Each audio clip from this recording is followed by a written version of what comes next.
Hey there. I want to tell you that when I first came into this field, nobody knew what a personal trainer was. And I've told the story many times of when I first went to the Small Business Administration, the Service Corps of Retired Executives. It was called SCORE. And I wanted to start my own business, and I was requesting assistance to start a personal training company. They couldn't even understand what people were going to pay me for. So when I think back, it's very clear how much change has taken place in our field. I remember one of the large health club chains offered me an option. They said you could work in sales for $35,000 plus commissions for about $70,000 a year. This was a lot of years ago, or $6 an hour as a personal trainer.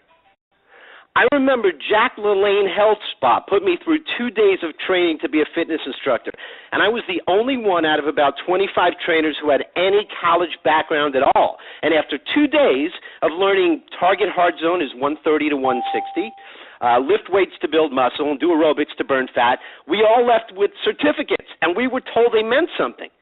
So things are very different today. Today, there are near as many personal training studios as there are health clubs.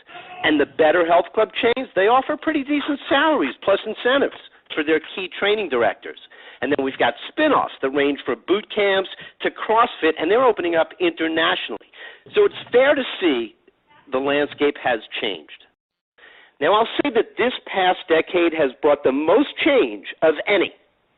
But much of it relates not to conventional personal training, but to innovations in healthcare. Innovations in understanding how and why the unwell become unwell. And I would say the medical field has divided. And it isn't just, MD or chiropractor. It's now MD or chiropractor or naturopath or alternative practitioner or environmental medicine specialist or integrative doctor or board-certified specialist in a given discipline or whatever your HMO provides. So it's confusing for people.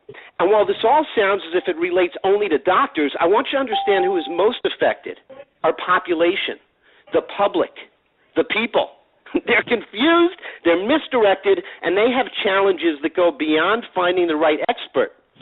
They have difficulty finding wellness.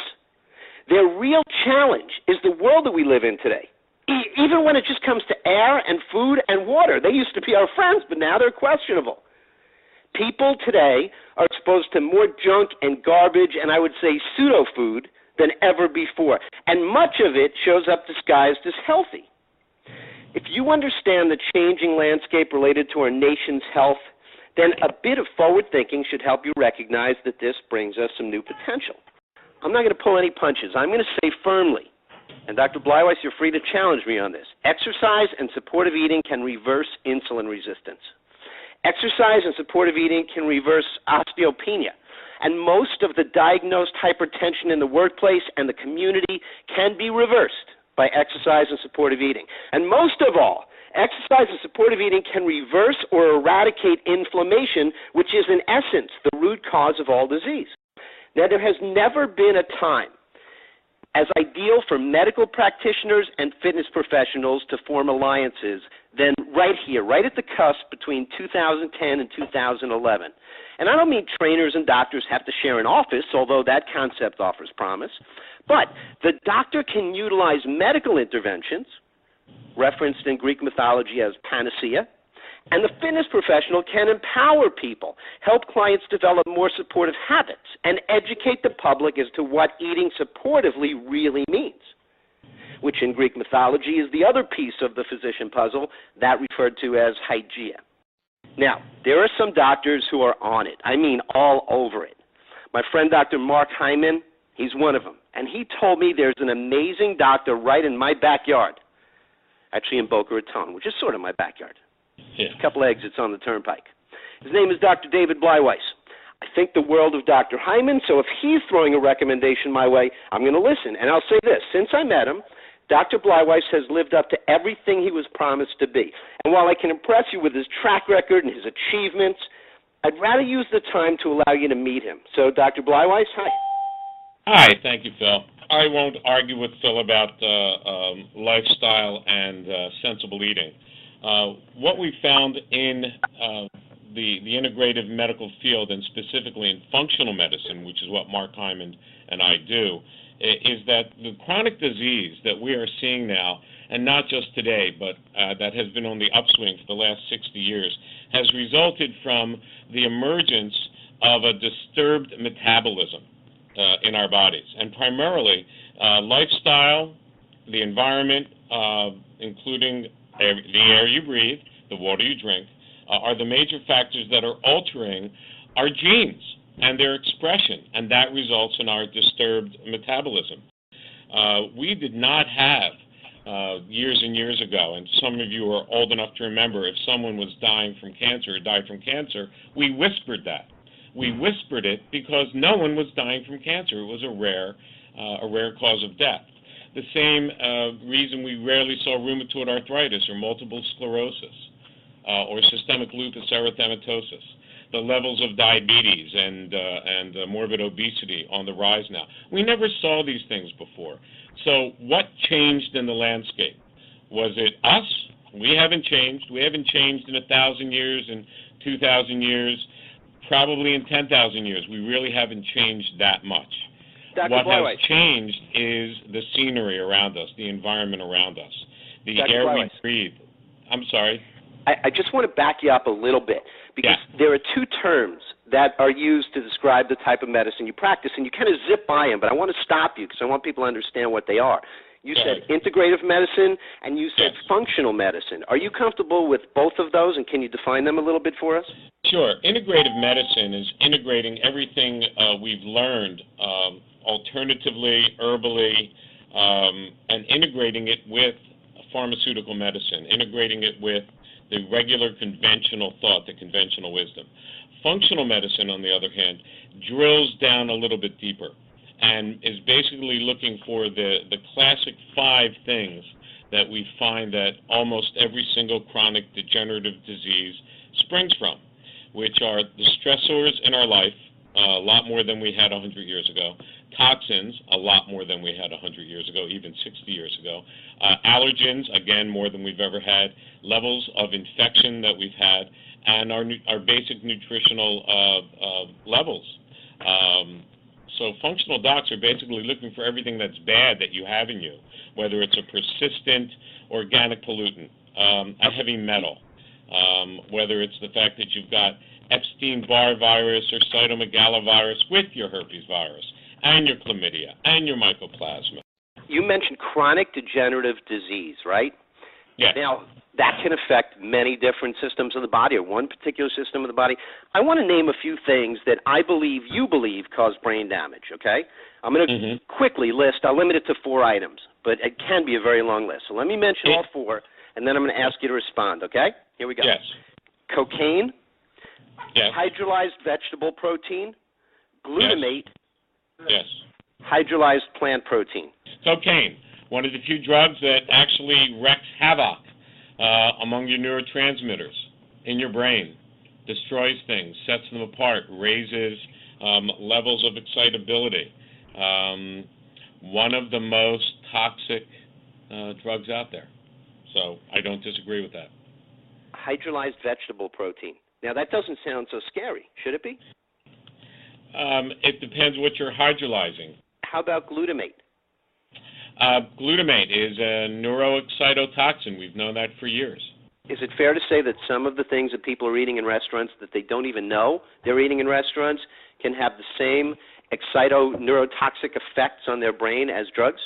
Yes, even more so, because what we're doing, and it's a good point, Phil, what we're doing is it's not so much the one-time dose that someone may take of something.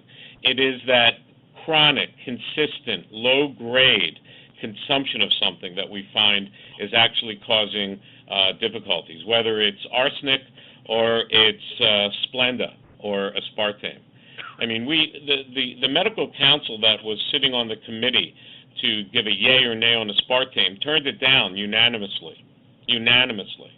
Unfortunately, when a certain defense secretary got into office that same day, he switched from being the CEO of GD Searle to government post. It got passed over the over the complaints of the medical staff, of the FDA.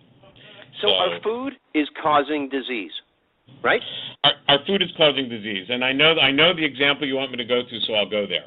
Okay. The wheat we eat is not the wheat we ate, and we've seen such a large rise in certain autoimmune diseases, chronic diseases, that there had been no connection to date. No one would believe that heart-healthy 12-grain whole wheat bread would be dangerous for you, could be causing a chronic disease issue.